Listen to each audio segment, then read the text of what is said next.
We can argue till the end of time about who runs the world. Is it the Jesuits? Is it the reptilians? Is it the Illuminati? Is it the Freemasons? We can go on and on and on and on about this. But I don't think it is reasonable to even begin arguing about the mechanism that is used to exert this control. The mechanism is finance. The whole point of finance is to indebt, otherwise to enslave. What is a mortgage? I mean, what does that stand for? It's a death grip.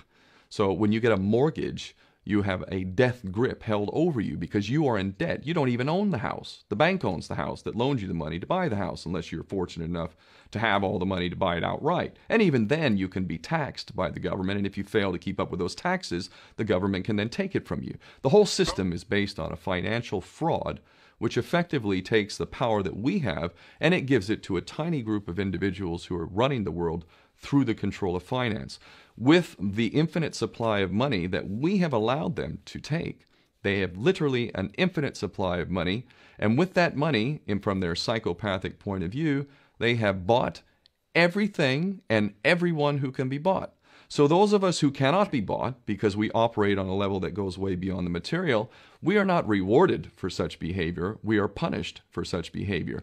And the most slovenly, disgustingly criminal, pedophilia, corrupt moral individuals, those are the ones that are rewarded in this system, which is upside down. We reward the pedophiles, we reward the corrupt, we reward the liars, we reward the people with no morals at all. When you have an infinite supply of money, you can do this. Take that supply of money away, take that power back, put it in the hands of the people, get rid of fractional reserve banking, which is an obscenity in itself.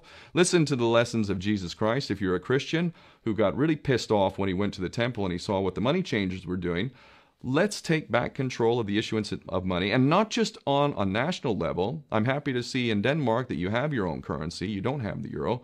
But on every country's level, they should be issuing their own currency in a transparent, non-usury based way in which it really, truly benefits the people. And in that way, we can literally free ourselves of the banking debt which is drowning us all, and we can stop scrambling for the crumbs from the table of these filthy rich psychopaths and live in a state of abundance just by changing this one thing. And I'm not just talking about abundance for Western nations who have an artificially inflated value with their currencies. We all in the West are guilty of having that reward while the rest of the world is sucking on it.